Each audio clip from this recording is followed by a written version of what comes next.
Assalamualaikum warahmatullahi wabarakatuh. Innal hamdalillah nahmaduhu wa nasta'inuhu wa nastaghfiruh wa na'udzu billahi min syururi anfusina wa min sayyiati a'malina. May yahdihillahu fala mudhillalah wa may yudlil fala hadiyalah. Wa asyhadu an la ilaha illallah wahdahu la syarikalah wa asyhadu anna Muhammadan abduhu wa rasuluh. Allahumma salli wa sallim wa barik ala nabiyyina Muhammad wa ala alihi wa sahbihi wa man tabi'ahum bi ihsanin ila yaumiddin, amma ba'du. Alhamdulillah, ma'asyiral muslimin, ma'asyiral ikhwa wal akhwat fid din rahimakumullah. Alhamdulillah, kita bersyukur kepada Allah Subhanahu wa taala atas semua limpahan nikmat dan karunia-Nya. Kita senantiasa memuji, menyanjungnya atas segala kebaikan yang dimudahkannya bagi kita. Alhamdulillah, di pagi hari yang berbahagia ini kita dipertemukan kembali di dalam majelis ilmu yang mulia dalam lanjutan kajian kita membahas kitab yang sangat bermanfaat, kitab Al-Ilmu Fadluhu wa Syarafuhu, buah karya dari Al-Imam Syamsuddin Abu Abdullah Al-Allama Syamsuddin Abu Abdullah Ibnu Qayyim Al-Jauziyah rahimahullah taala. Alhamdulillah, kita bisa melanjutkan kembali kajian kita di kesempatan pagi hari ini melalui media Roja TV dan Radio Roja, yang semoga bisa senantiasa kita ambil manfaatnya, ya, juga tentu disiarkan di Radio Roja Kendari. Barakallahu fikum. Ma'asyiral muslimin, ma'asyiral ikhwal akhwat fiddin rahimakumullah, para pendengar setia, para pemerhati Roja TV, Radio Roja dan Radio Roja Kendari rahimakumullah. Saat ini kita akan melanjutkan pembahasan masih di segi yang kelanjutan dari segi yang ke-72, ya. Pembahasan tentang anwa'us sa'adat, jenis-jenis kebahagiaan, macam-macam kebahagiaan yang berlomba-lomba ingin didapatkan oleh manusia. Ya. Masih kelanjutan dari pembahasan ini.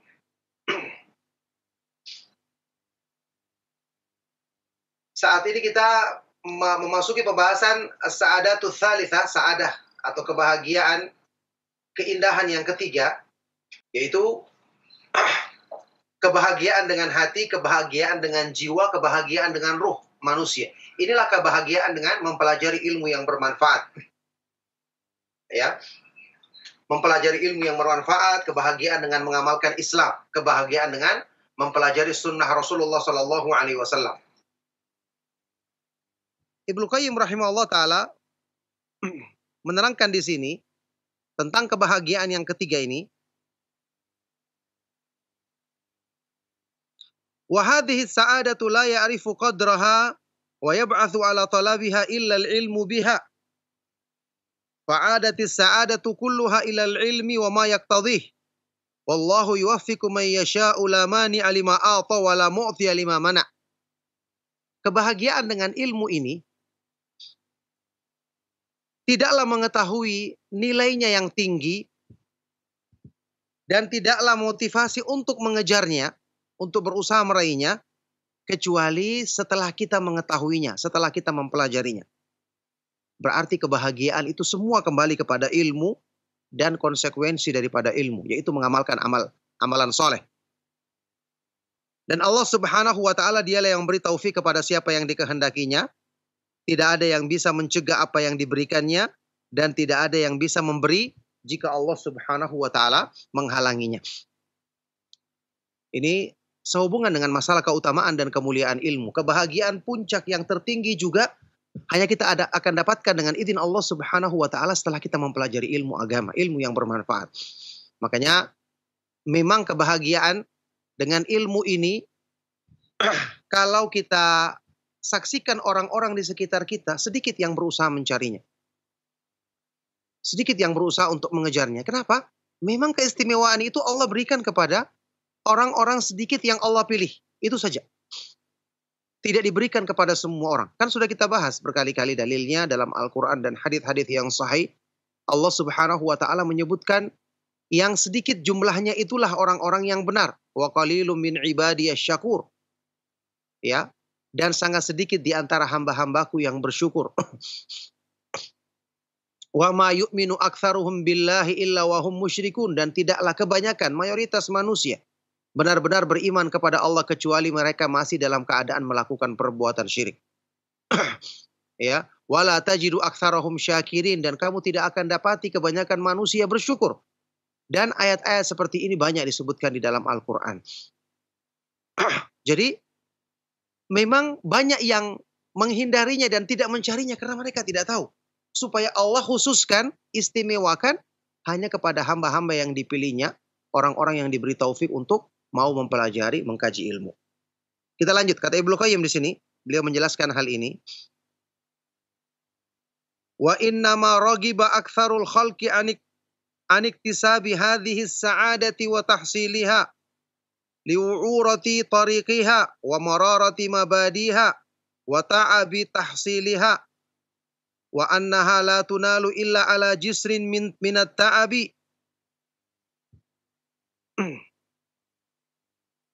fa innaha la tuhassalu illa bil jiddil mahdhi bi khilafil ulayain.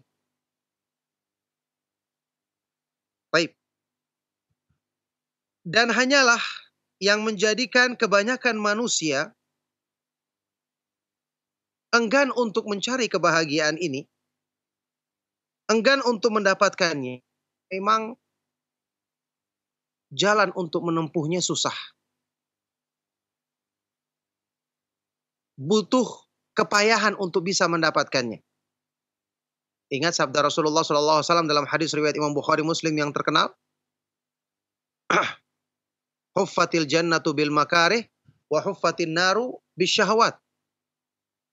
Surga itu dilingkupi dengan hal-hal yang tidak disenangi oleh hawa nafsu. Sedangkan neraka dilingkupi dengan hal-hal yang disukai oleh syahwat manusia. Ya. Jadi permulaannya perlu berpayah-payah. Karena nanti ujung-ujungnya adalah kenikmatan. Kebahagiaan yang hakiki. Wa annaha, dan bahwa kebahagiaan ini tidak akan bisa diraih kecuali melewati jisrin minat ta'ab, jembatan kesusahan, kepayahan. Karena kebahagiaan, kemuliaan ini tidak akan didapatkan kecuali dengan kesungguhan yang besar. Beda dengan dua kebahagiaan yang pertama.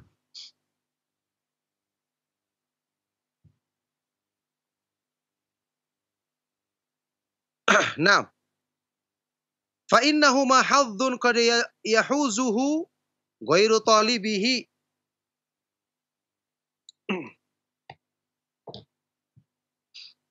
Wa bakhtun qad yahuzuhu ghairu jalibihi min mirathin au hibatin au ghairi dzalik. Kalau dua jenis kebahagiaan yang sudah kita lewati pembahasannya, yakni kebahagiaan dengan harta atau kebahagiaan dengan kedudukan, ya. Kebahagiaan dengan harta dan kedudukan yang pertama, kemudian kebahagiaan dengan keindahan fisik manusia, ini bisa didapatkan oleh orang yang tidak berusaha mencarinya. Bisa dihasilkan oleh selain orang yang berjuang untuk mendapatkannya. Ya, misalnya dia dapat warisan, dapat pemberian, atau tiba-tiba dia dapat keuntungan besar tanpa perlu berpayah-payah misalnya. Kadang orang mendapatkan hal tersebut, ya, tanpa perlu berpayah-payah. Beda dengan kebahagiaan dengan ilmu. Ada kisah yang disebutkan oleh sebagian dari para ulama tentang Imam Malik bin Anas rahimahullah ta'ala. Ketika Imam Malik adalah seorang yang kita ketahui imam Darul Hijrah.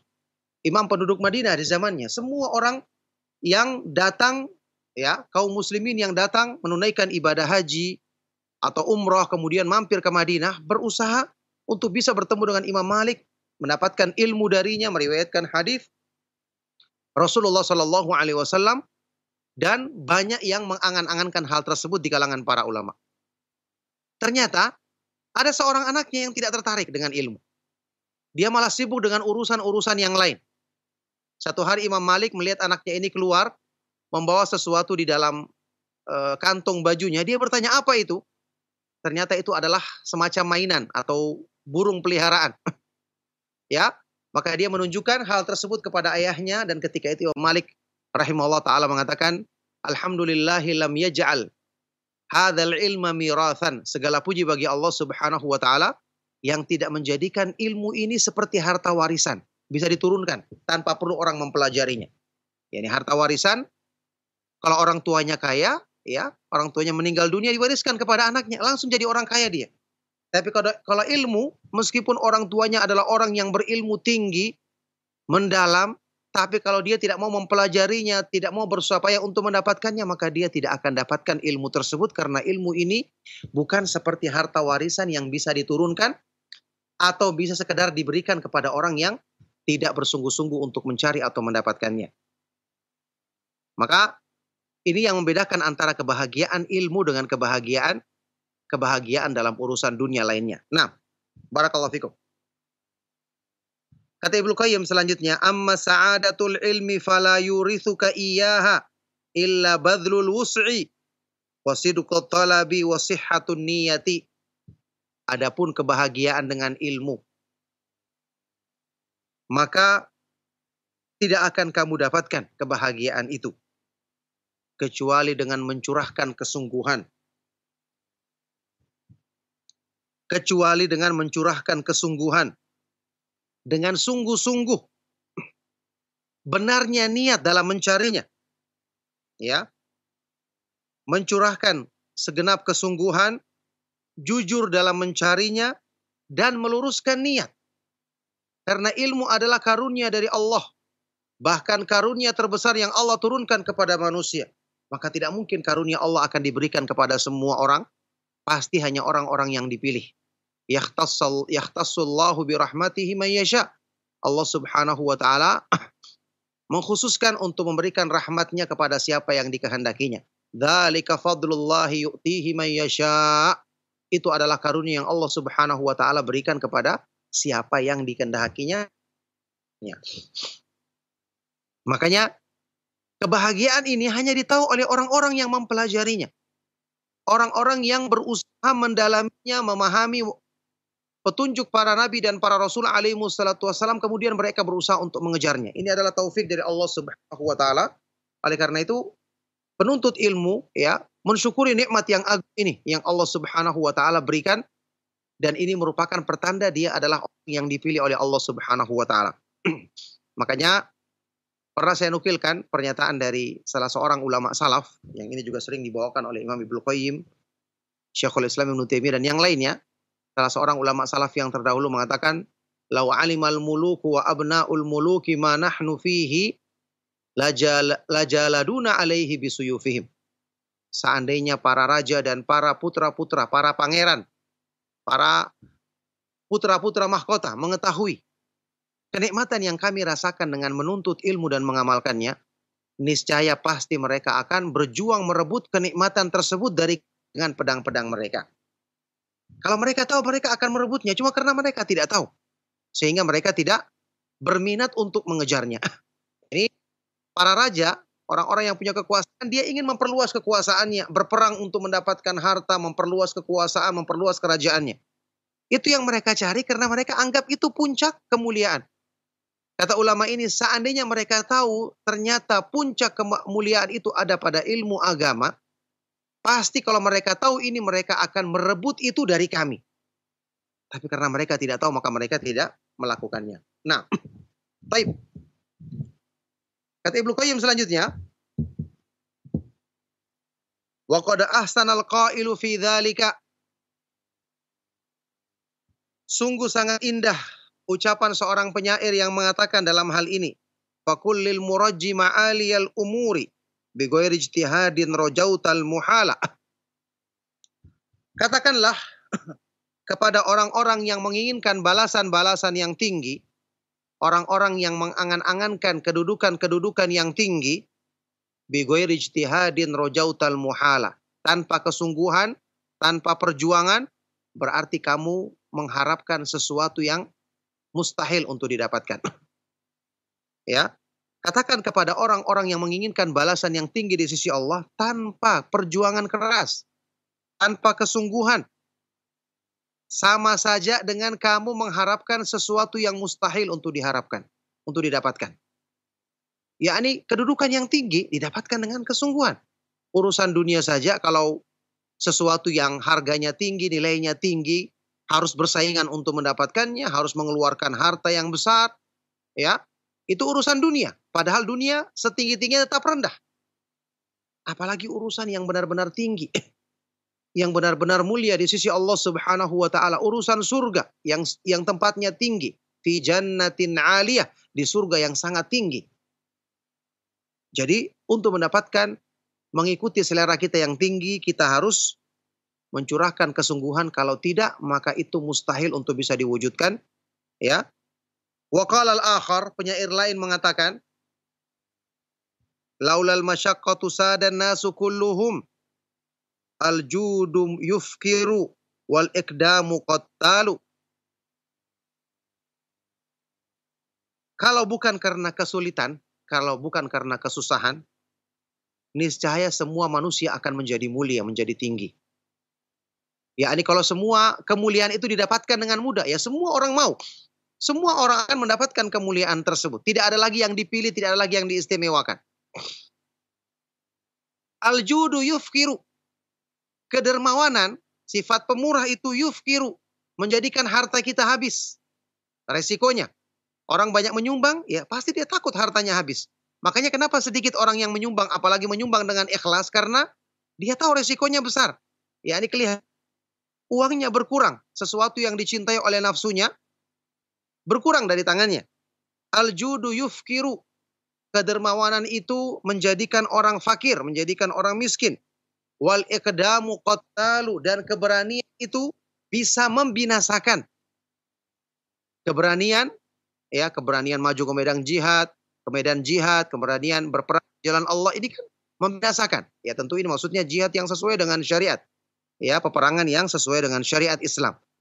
Yang jelas, kenapa kebanyakan manusia tidak bisa meraih kebahagiaan yang hakiki? Jawabannya karena mereka tahu resikonya besar. Ya, karena kejahilan, ada orang-orang yang sudah mungkin mengetahuinya, tapi dia tidak berani untuk menempuh resiko tersebut karena dia mengetahui ini akan, ya, kalau rajin bersedekah, dia akan jadi miskin. Kalau dia melakukan al-iqdam, berani maju, berani berbuat, ini juga resikonya akan bisa membinasakan dirinya.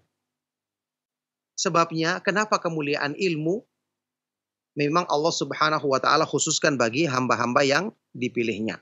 Jadi kita masih melanjutkan penjelasan Imam Ibnu Qayyim rahimahullah taala yang menjelaskan bagaimana agungnya, tingginya kemuliaan yang Allah Subhanahu wa taala berikan kepada hamba ketika mereka ingin meraih kebahagiaan dengan ilmu yang bermanfaat. Inilah kebahagiaan yang hakiki, kebahagiaan dalam yang bersumber dari hati manusia. Kata beliau di sini, wa man tamahat himmatuhu ilal umuril aliyati fa aujaba alaihi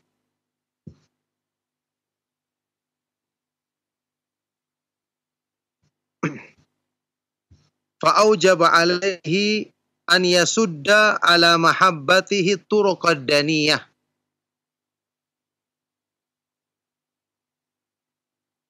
Dan barang siapa yang tekadnya semakin meningkat untuk meraih balasan-balasan yang tinggi, meraih kedudukan-kedudukan yang tinggi, maka wajib baginya untuk menutup dirinya dari kecintaan terhadap jalan-jalan yang rendah.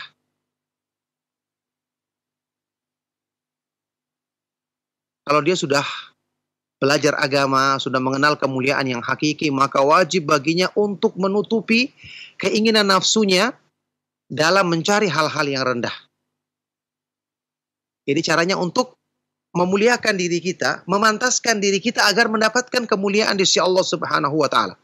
Tidak boleh kita ikuti lagi keinginan hawa nafsu kita untuk meraih balasan-balasan yang rendah tersebut, ya. Kata Ibnu Qayyim, wa hiya sa'adatu wa in kanat fi ibtidaiha la tanfaku an darbin minal masyaqqati wal kurhi wa ta'adzi fa innaha mata ukrihatin nafsu alaiha wasiqat ta'iatan karihatan ilaiha wa sabarat ala la'waiha wa shiddatiha afdad minha ila riyadin mu'annaqatin wa maqa'ida sidqin wa maqamin karimin yajidu kulla ladzatin dunaha ka ladzati la'ibis sabiyyi bil usfuri bin nisbati ila ladzatil muluki. Ini adalah kebahagiaan, kata beliau. Ini adalah kebahagiaan yang meskipun di awalnya, ingat tadi kita katakan, surga itu dilingkupi dengan hal-hal yang dibenci. Jadi cuma bungkusnya saja. Kalau sudah tembus sedikit, langsung dapatkan surganya. Ini berlaku untuk kenikmatan dunia akhirat, surga dunia dan akhirat. Ya, meskipun di awal-awalnya tidak lepas dari berbagai macam kesulitan atau hal-hal yang dibenci, penderitaan, ya, akan tetapi kalau kita berhasil menundukkan nafsu agar bisa tetap bersabar menjalaninya, kemudian menggiring nafsu kita untuk mentaatinya meskipun dia merasa berat melakukannya, kalau dia tetap bersabar untuk menghadapi kesulitan-kesulitan tersebut, ini akan membawa dia kepada taman-taman yang indah. Membawa dia kepada maqa'idus sidqin, kepada tempat-tempat yang baik di sisi Allah Subhanahu wa taala, kedudukan yang mulia yang kemudian dia akan dapatkan, dia akan mengetahui setelah itu semua kelezatan yang dalam urusan dunia, kelezatan yang lainnya itu adalah seperti kelezatan atau kenikmatan yang dirasakan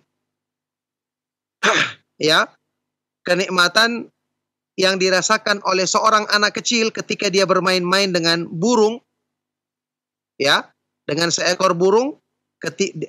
Kenikmatan ini dibandingkan dengan kenikmatan yang dirasakan oleh para raja, orang-orang yang memiliki kemewahan dunia yang sesungguhnya.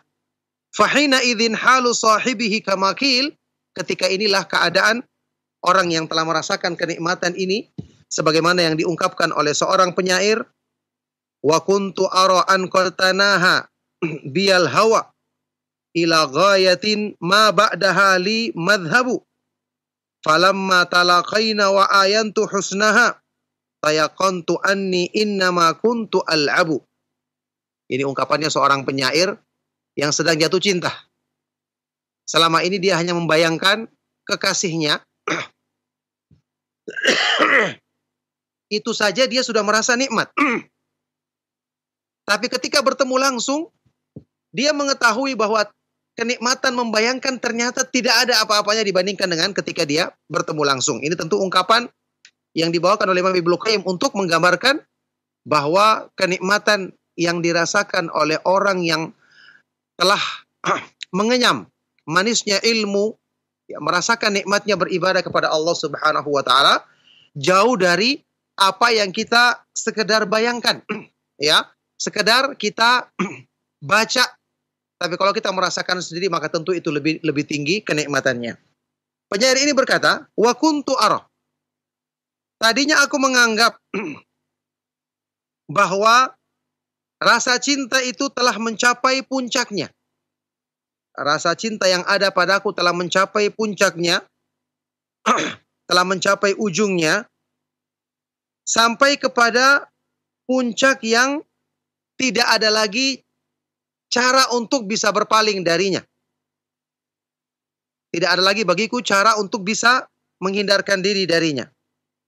Tapi akan tetapi falamma talaqaina, kemudian ketika kami bertemu dan aku menyaksikan keindahannya, tayaqantu, akhirnya aku pun yakin bahwa tadinya aku hanya bermain-main saja. Yakni sekarang seorang anak ketika dia bermain-main dengan mainannya, apa yang dirasakan? Dia merasa itu puncak kebahagiaan, padahal cuma mainan. Orang yang bermain dengan anak-anak yang bermain dengan mobil-mobilan kecil atau kendaraan-kendaraan kecil, dia merasa ini sudah puncak kebahagiaannya. Nah, tentu ketika orang itu sudah besar atau dibandingkan dengan orang besar yang langsung menaiki kendaraan aslinya dengan segala fasilitas yang ada, maka perbandingannya sangat jauh dengan apa yang dirasakan oleh anak tersebut yang dia hanya bermain-main dengan sesuatu yang tentu tidak nyata, bukan aslinya. Itu maksudnya perbandingan hal tersebut. Nah, kata Ibnu Qayyim di sini, fal makarimu manutatun bil makarih was sa'adatu la yu'baru ilaiha illa ala jisril masyaqqati wa la tuqta'u masafatuha illa fi safinatil jiddi wal ijtihadi. Maka kemuliaan-kemuliaan itu selalu berkaitan dengan, selalu bergandengan dengan makarih, hal-hal yang susah di awalnya. Untuk meraih kemuliaan, awal-awalnya harus susah, ya. Was sa'adatu, dan kebahagiaan tidak akan bisa dilalui, tidak akan bisa diraih kecuali dengan melalui jembatan kesusahan. Dan tidak akan bisa ditempuh jaraknya kecuali di atas perahu kesungguhan dan ijtihad, ya, mencurahkan segenap kemampuan. Qala Muslimun fi sahihihi, Imam Muslim rahimahullah taala dalam kitab sahihnya membawakan ucapan qala Yahya ibnu Abi Katsir, seorang ulama dari kalangan tabi'in, Yahya ibnu Abi Katsir al-Yamami rahimahullah taala, yang mengatakan la yunalul ilmu bi rahatil jismi. Ilmu tidak akan didapatkan dengan menyenang-nyenangkan badan. Ilmu tidak didapatkan dengan memanjakan tubuh, ya, dengan bersantai-santai. Wa qad qila, dan dulunya ada yang mengatakan man talabar rahata tarakar rahah, barang siapa yang menginginkan kesenangan maka dia akan meninggalkan kesenangan. Ya, ini barang siapa yang menginginkan bersenang-senang maka dia tidak akan, dia justru akan dijauhkan dari kesenangan yang hakiki. Faya waslal habibi ama ilaihi bi ghairi masyaqqatin abadan tariku. Ya. Seorang penyair mengatakan, bagaimana mungkin seorang kekasih akan mencapai apa yang dicintainya kalau tanpa kesungguhan dia tidak akan mendapatkan jalan selama-lamanya. Ini semua gambaran tentang kebahagiaan ilmu, kebahagiaan yang hakiki. Walaula jahlul aktsarina bihalawati hadhihi al-ladzati wa 'idhami qadriha latajaladu 'alaiha bisuyuf. Kalau bukan karena kebodohan mayoritas manusia dengan nikmat, dengan manisnya kenikmatan ini, kalau bukan karena mereka tidak memahami agungnya kedudukan ini, ya, kalau bukan karena ini, maka sungguh mereka akan berperang untuk memperebutkan kenikmatan tersebut dengan pedang-pedang mereka, dengan senjata-senjata mereka. Akan tetapi, walakin huffat bihijabin minal makarih, wa hujibu anha bihijabin minal jahl. Akan tetapi, kenikmatan ini, ya, kedudukan yang mulia ini, dilingkupi, Allah subhanahu wa ta'ala jadikan lingkupannya adalah hijab. Hijab, perkara-perkara yang kelihatannya susah, berat. Hal-hal yang tidak disukai oleh hawa nafsu manusia. Ditutupi dengan hijab kejahilan. Ada orang-orang yang memang tidak paham sama sekali. Dia tidak mengejarnya. Ada orang yang sudah paham tapi tidak berani menanggung resikonya. Akhirnya dia tidak bersabar. Ya, tujuannya untuk apa? Liyahtassallahu biha man yasha'u min ibadih. Karena Allah subhanahu wa ta'ala memang ingin mengkhususkan, mengistimewakan untuk mendapatkan kebahagiaan ini kepada hamba-hamba yang dikehendakinya, hamba-hamba yang dipilihnya. Wallahu dzul fadlil azim, dan Allah subhanahu wa ta'ala memiliki karunia yang agung. Maka inilah kemuliaan ilmu. Inilah yang menjadi motivasi bagi orang yang beriman dan diberikan taufik untuk menempuh jalan ilmu, mempelajari sunnah para nabi dan para rasul alaihi wassalatu wassalam, untuk bersabar karena memang ini adalah kemuliaan yang tinggi. Alhamdulillah, sampai di sini cukup, ya, apa yang kita ambil di kesempatan pagi hari yang berbahagia ini. Akhir dari segi yang ke-72, insya Allah di kesempatan berikutnya kita akan lanjut ke segi yang ke-73 dari keutamaan dan kemuliaan ilmu. Semoga bermanfaat apa yang kami sampaikan. Saya beri waktu bagi antum yang ingin menyampaikan pertanyaan-pertanyaan untuk kita jawab dengan memohon pertolongan kepada Allah subhanahu wa ta'ala. Saya persilakan. Sallallahu wasallam wa barak ala nabiyina Muhammad wa ala alihi wa sahbihi wa man tabi'ahum bi ihsan ila yaumiddin walhamdulillahi rabbil alamin. Nah, Ustaz, jazakallah khairan, Ustaz, barakallahu fikum atas materi yang telah antum sampaikan saat kesempatan pagi hari ini. Dan ikhwatal Islam azani Allahu ayyakum, untuk berikutnya kami buka sesi interaktif soal jawab bagi Anda yang ingin bertanya dan memperdalam materi yang telah disampaikan oleh beliau. Kami buka sesi interaktif soal jawab bagi Anda yang ingin bertanya secara langsung. Anda bisa menghubungi kami, silakan.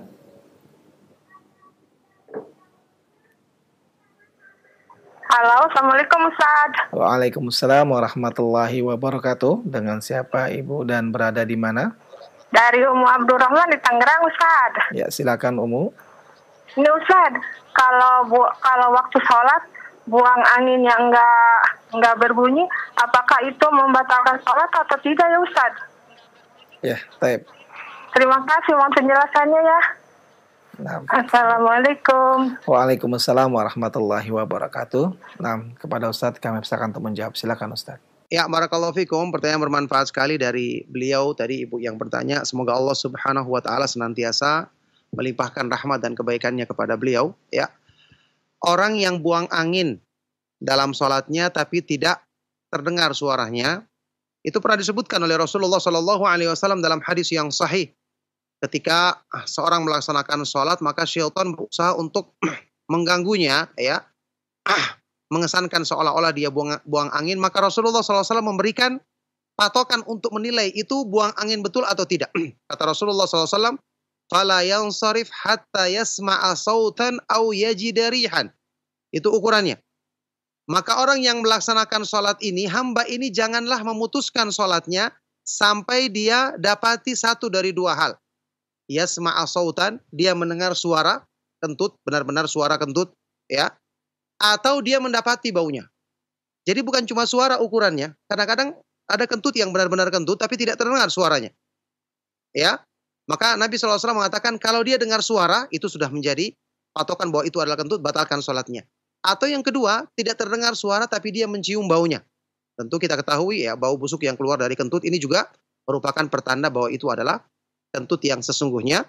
Tapi kalau cuma sekedar bunyi perutnya, ya, suara dari perutnya, ternyata itu bukan bunyi kentut yang biasa kita ketahui, ya, bunyinya yang khas atau baunya, maka kalau tidak ada salah satu dari dua tanda ini berarti itu bukan kentut. Lanjutkan sholat dan jangan diputuskan. Nah, barakallahu fikum. Nah, Ustaz, wafik barakallah, jazakallah khairan atas jawaban yang telah antum sampaikan, Ustaz. Demikian jawaban untuk Umu Abdurrahman di Tangerang, mudah-mudahan dapat difahami dengan baik dan benar. Khotul Islam azani Allah wa yakum. Kita angkat kembali pertanyaan melalui telepon. Silakan.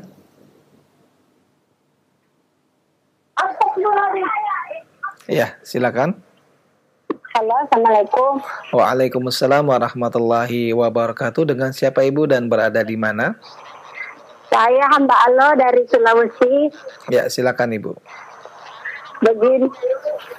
Begini Pak Ustadz, saya bertanya bagaimana hukumnya.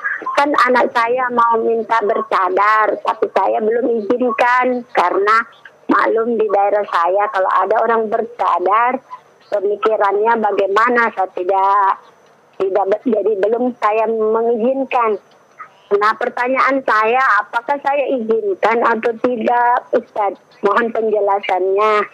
Assalamualaikum warahmatullahi wabarakatuh. Nah, waalaikumsalam warahmatullahi wabarakatuh. Terima kasih Ibu, dan kepada Ustadz kami persilakan untuk menjawab. Silakan Ustadz. Ya, barakallahu fiik. Pertanyaan bermanfaat sekali dari Ibu yang ada di Sulawesi, ya. Semoga Allah Subhanahu wa taala senantiasa melimpahkan rahmat dan kebaikannya kepada Ibu, kepada anaknya, dan kepada semua anggota keluarganya, dan juga kepada kita semua. Ya, pertama Ibu, ketika anaknya minta izin untuk memakai cadar, maka ini adalah kebaikan. Ya, kebaikan yang sebagian dari para ulama bahkan mewajibkannya bagi perempuan untuk menutup wajahnya. Ada juga sebagian ulama yang berpendapat ini tidak wajib tapi dianjurkan. Artinya keutamaan dan dicintai oleh Allah Subhanahu wa taala. Ya, tidak ada seorang pun ulama yang mengatakan, ulama ahlu sunnah yang mengatakan bahwa cadar itu hanya kebiasaan orang Arab, bahwa cadar itu hanya sesuatu yang boleh dilakukan, boleh tidak. Minimal hukumnya itu adalah kemuliaan dan keutamaan di sisi Allah Subhanahu wa taala. Bahkan tadi sudah kita katakan ada yang banyak juga ulama yang mewajibkannya. Nah, jadi yang kita sarankan di sini, ya anjurkan kepada ibu, hendaknya diterima. Ini adalah keinginan yang baik.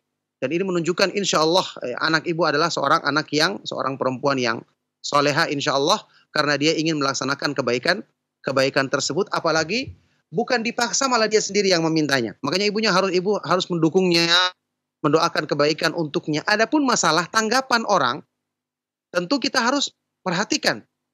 Tapi bukan menghalangi kita untuk berbuat kebaikan. Tanggapan orang bisa kita jelaskan sama tetangga kita. Kita contohkan, kalau kita ke Arab Saudi, banyak orang yang pakai cadar. Terbiasa mereka lakukan. Ini juga tidak menjadikan kita menuduh negeri tempat asalnya Islam ini sebagai negeri yang merupakan sumber teroris. Bahkan mereka adalah orang-orang yang kuat dalam memerangi pemahaman-pemahaman teror, pemahaman-pemahaman ekstrim. Jadi justru dengan anak ibu yang memakai cadar, kemudian dia tetap bisa berlaku baik kepada orang tuanya, dia bisa mengunjungi tetangganya yang perempuan ya, dia datangi, kemudian tetap berlaku ramah kepada mereka. Ini menjadi contoh yang baik untuk menghilangkan kesan buruk yang salah di masyarakat kita tentang orang yang memakai cadar, yang dikesankan identik dengan teroris, atau dengan pemikiran-pemikiran yang keras. Ini justru kita harus hilangkan karena ini adalah pemikiran yang salah. Ketika ada orang-orang yang musuh-musuh Islam atau orang-orang yang salah menggunakan kebaikan-kebaikan ini untuk tujuan keburukan, jangan diikuti. Contoh sekarang misalnya ada yang mengesankan orang-orang yang menghafal Al-Quran, baik bacaannya ini justru pemikirannya keras. Kita harus bantah. Membaca Al-Quran mendatangkan kebaikan, mendatangkan kemuliaan. Kalau ada yang seperti ini, bukan berarti kita harus meninggalkan keutamaan membaca Al-Quran, keutamaan menghafal Al-Quran dan memahami isinya. Ya, jadi kita harus lurus pemikiran dan tidak boleh kita jadikan itu merupakan sebab untuk kita meninggalkan pemahaman dan pengamalan Islam yang benar.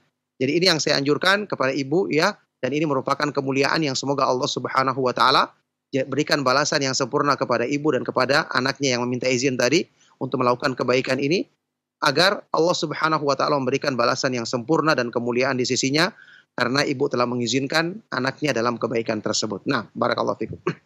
Nah, Ustaz Taufik, barakallah, jazakallah khairan atas jawaban yang telah antum sampaikan, Ustaz. Demikian aja untuk ibu yang berada di Sulawesi.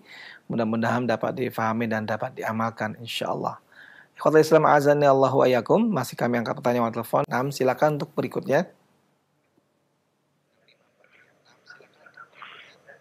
Ya, silakan. Assalamualaikum warahmatullahi wabarakatuh. Waalaikumsalam warahmatullahi wabarakatuh. Dengan siapa Bapak dan berada di mana? Rijal di Singkawang, Kalimantan Barat. Baik, Pak Rijal di Singkawang. Silakan Pak Rijal pertanyaannya. Kalau Ustaz, semoga Allah Azza wa Jalla merahmati Ustaz bersamaku Roja TV. Amin. Wafik barakallah. Ini Ustaz, pertanyaan berapa tahun yang lalu ketika ada tetangga ingin syukuran rumah, dia habis merenovasi rumah, lalu diutusnya lah seseorang untuk mengundang tetangga ke rumah masing-masing. Nah, sebelum yang diutusin itu pulang, Ana menanyakan bagaimana cara acaranya gitu, Ustaz. Jadi dikatakannya hanya bersyukur gitu. Nggak tahunya sesampai pada harinya ada bacaan Yasinan, Ustaz. Nah, ketika itu Ana mengambil tindakan untuk duduk di luar sambil para undangan selesai membaca surah Yasin. Apakah hal ini yang benar Ana lakukan? Mohon nasihatnya, syukron jazakallahu khairan. Assalamualaikum warahmatullahi wabarakatuh.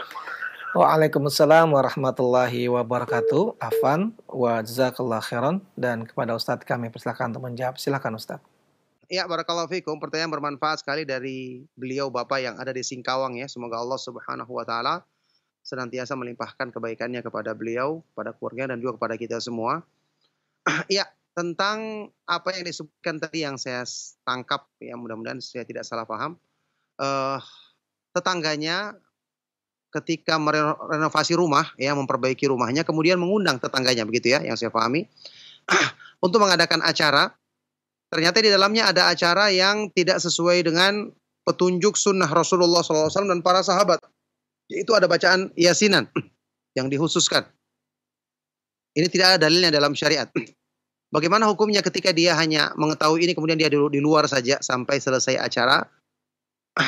Apakah dia melakukan yang benar? Pertama, yang diterangkan oleh para ulama ketika seseorang misalnya mendapatkan kenikmatan, kemudian dia melaksanakan acara untuk mengundang orang dalam rangka mensyukuri nikmat tersebut, itu boleh. orang baru bikin rumah atau baru mendapatkan sesuatu rezeki dari Allah atau memperbaiki rumah termasuk kemudian dia mengundang orang makan, maka itu diperbolehkan dalam rangka mensyukuri nikmat Allah Subhanahu wa taala tersebut. Ini seperti yang diterangkan oleh Syekh Muhammad bin Shalih Al-Utsaimin rahimahullah taala dalam kitab Syarhul Mumti, itu diperbolehkan. Kemudian yang kedua, tadi ternyata ada acara tersebut. Ada acara yang bid'ah di dalamnya yang tidak sesuai syariat Islam. Nah, kalau ada acara seperti ini, apakah sikap yang dilakukan oleh Bapak tadi benar? Dia hanya menunggu di luar, kita katakan ini benar. Dan ini mendingan daripada dia hadir di dalam dan tidak bisa mengingkarinya. Yang terbaik tentu saja harusnya yang dia lakukan adalah ketika ada acara tersebut, ya, dia menghindar supaya tidak terlihat, karena toh ketika dia terlihat nanti dianggap dia mendukung membenarkan acara tersebut. Nanti setelah selesai acara, dia bisa menemui tuan rumahnya, ya, untuk menyampaikan nasihat dengan cara yang baik. Alhamdulillah, apalagi mungkin selama ini dia punya hubungan yang baik dengan tetangganya tersebut, maka dia bisa saling menasihati, mengatakan tidak perlu dengan acara yasinan. Kalau kita ingin baca Al-Quran, baca semua Al-Quran, tidak perlu dengan mengkhususkan bacaan tertentu. Ya, Al-Quran itu semuanya isinya adalah petunjuk, bahkan banyak ayat-ayat yang lebih pantas untuk dibaca atau lebih tinggi kedudukannya dibandingkan surat Yasin, seperti misalnya kalau ayat kursi, surat Al-Fatihah, surat Al-Ikhlas, surat-surat yang kedudukannya lebih tinggi. Seandainya ingin dikhususkan, harusnya itu yang dipilih. Tapi juga ternyata Islam tidak mengkhususkannya untuk membaca bacaan tertentu dan meninggalkan surat-surat yang lainnya. Yang jelas, hadis-hadis yang menyebutkan keutamaan Yasin tersendiri itu semua hadis-hadis yang lemah, hadis-hadis yang dhaif. Surat Yasin adalah surat yang mulia. Secara umum keutamaannya besar karena dia termasuk firman Allah Subhanahu wa taala dalam Al-Qur'an, tapi tidak ada kekhususannya dibandingkan surat-surat yang lain. Itu yang kita jelaskan kepadanya. Mudah-mudahan Allah Subhanahu wa taala memudahkan bagi beliau ini untuk bersabar dalam menasehati tetangganya dan juga hal-hal yang salah yang dilakukan oleh masyarakat di sekitarnya. Nah, barakallahu fikum. Nah, Ustaz, wafik barakallah, jazakallah khairan atas jawaban yang telah antum sampaikan, Ustaz. Demikian jawaban untuk Pak Rizal di Singkawang, mudah-mudahan dapat difahami dengan baik dan benar. Ikhwatal Islam azani Allah wa yakum, kita angkat pertanyaan berikutnya. Ya. Warahmatullahi wabarakatuh. Waalaikumsalam warahmatullahi wabarakatuh. Dengan siapa Ibu dan berada di mana? Dari Ummu Sabila, Ustaz, di Pekanbaru. Baik, Ummu Sabila di Pekanbaru. Pertanyaan apa Ibu? Silakan. Iya, Ustaz. Syukran. Barakallahu fi Ustaz, izin bertanya. Gini Pak Ustaz, seseorang ingin mengikuti sunnah-sunnah, tapi di satu sisi lain takut cobaan berat gitu. Seandainya dia melaksanakan sunnah-sunnah, tapi di satu sisi dia merasa takut cobaan berat. Takut cobaan berat apa? Seperti apa Bu? Mungkin? Menjalankan sunnah-sunnah Ustaz. Menjalankan sunnah-sunnah, selain dia mengerjakan wajib, lalu dia mengerjakan sunnah-sunnah, tapi di satu sisi dia ketakutan akan mendapat cobaan berat karena dia merasa sudah soleh gitu, Bos. Jadi takut mendapat cobaan berat. Baik, qadarullah wa masyafa'al, terputus Ustaz, dan mungkin bisa disimak Ustaz pertanyaannya. Bahwasanya beliau bertanya bagaimana sikap keadaan seorang yang dia ingin menjalankan sunnah tapi khawatir dengan dia melaksanakan sunnah tersebut mendapatkan ujian atau cobaan yang berat, Ustaz. Silakan Ustaz. Ya, barakallahu fikum. Pertanyaan bermanfaat dari Ibu tadi. Semoga Allah Subhanahu wa taala senantiasa melimpahkan kebaikan, rahmat dan taufiknya kepada beliau, juga kepada kita semua. Ya, seseorang yang ingin menjalankan sunnah-sunnah tapi takut dia mendapatkan ujian, ya, mungkin mendapatkan kesulitan-kesulitan, mendapatkan permusuhan dari orang-orang di sekitarnya. Maka bagaimana seperti ini? Pertama, ini ada dari dua tinjauan Ibu ya. Yang pertama, kita yakin Allah Subhanahu wa taala yang mensyariatkan Islam ini dengan petunjuknya yang sempurna, ya. Allah Subhanahu wa taala tidak mungkin menjadikan agama Islam ini dilaksanakan justru menjadi beban bagi manusia, menjadi sebab kesulitan bagi manusia. Kita yakin. Justru itu akan mendatangkan kemuliaan bagi manusia. Memang dalam mengamalkan Islam kita butuhkan ilmu agama supaya nanti kita tidak salah menempatkan. Ketika masyarakat belum paham, kita perlu jelaskan kepada mereka. Tapi bukan kita tinggalkan. Bukan kita tinggalkan kebaikan tersebut.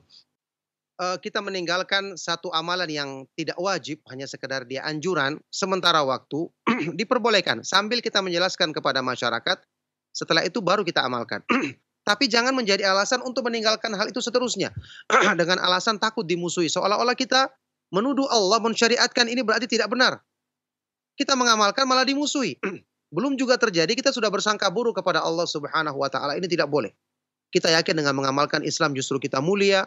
Kalau Allah mencintai kita, maka Allah Maha Kuasa menjadikan manusia mencintai, menggerakkan hati mereka untuk mencintai kita, sebagaimana hal itu disebutkan di dalam hadis yang sahih. Tinjauan yang pertama. Tinjauan yang kedua, masalah tentang adanya resiko atau ujian ketika mengamalkan agama Allah. Ini adalah memang perkara yang merupakan ketentuan Allah Subhanahu wa taala untuk menguji kesungguhan manusia. Untuk menguji kesungguhan manusia.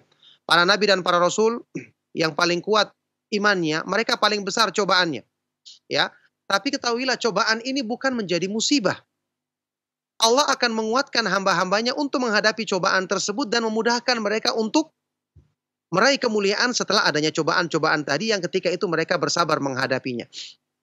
Ya, sekarang apapun yang kita lakukan, kita tidak akan diterima oleh semua manusia. Mesti ada permusuhan. Sekarang orang yang menyelisihi agama Islam, berpaling dari syariat Islam, apakah disukai oleh semua orang?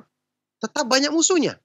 Sekarang orang melaksanakan apa saja, tidak akan bisa kita dapatkan keridhaan semua manusia. Pasti orang akan musuhi kita. Baik kita taat beragama ataupun menyimpang dari agama, tetap orang akan musuhi kita. Jadi kalau patokannya kita mencari keridhaan manusia, ini kata para ulama, ridhol khalq ghayatun la tudrak. Mencari keridhaan semua orang ini adalah sesuatu yang tidak mungkin akan dicapai. Ya, tidak mungkin akan dicapai. Oleh karena itu, kita memilih yang terbaik untuk diri kita. Kita memilih keselamatan kita. Kita yakin kepada Allah Subhanahu wa taala tidak mungkin dia menurunkan agama untuk mempersulit hidup kita. Tapi kita yakin kalaupun ada ujian, Allah Subhanahu wa taala akan mudahkan kita menghadapinya. Setelah itu Allah Subhanahu wa taala berikan kemuliaan dan kebahagiaan yang hakiki untuk kita. Nah, barakallahu fikum.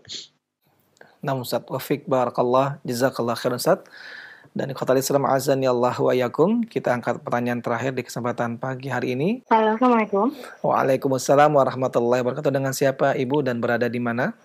Dengan Umu Konita di Bandung. Ya, silakan Umu Konita. Pertanyaannya apa? Ya, sebelumnya semoga Ustadz dan seluruh kaum muslimin selalu dalam lindungan Allah Azza wa Jalla. Amin.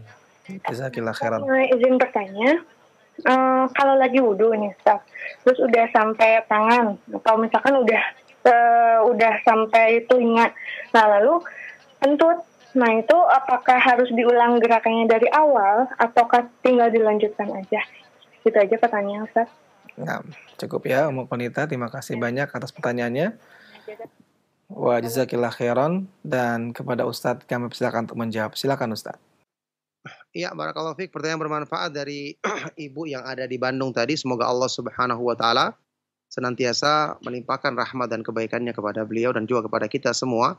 Jawaban dari pertanyaan tadi, kalau batal di tengah-tengah, maka diulang dari awal. Ya, di tengah-tengah maupun setelah di akhir tentu saja.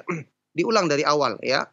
Karena tadi belum sempurna wudunya dan juga tidak bisa dikatakan hanya sebagian wudu mencukupi, tidak. Maka dia harus ulang kembali dari awal berwudu tersebut sampai kemudian dia menyempurnakannya. Nah, baik, itulah jawaban dari pertanyaan yang terakhir di kesempatan pagi hari ini. Semoga apa yang kita bahas dan kita kaji bermanfaat dan menjadi sebab kebaikan untuk dunia dan akhirat kita, untuk keselamatan kita ketika menghadap Allah Subhanahu wa taala pada hari kiamat nanti. Mohon maaf atas segala yang salah dan kurang atau kata-kata yang kurang berkenan. Sallallahu wasallam wa barak ala nabiyina Muhammad wa ala alihi wa sahbihi wa man tabi'ahum bi ihsanin ila yaumiddin walhamdulillahi rabbil alamin. Subhanakallahumma wa bihamdika asyhadu an la ilaha illa anta astaghfiruka wa atubu ilaik. Wassalamualaikum warahmatullahi wabarakatuh.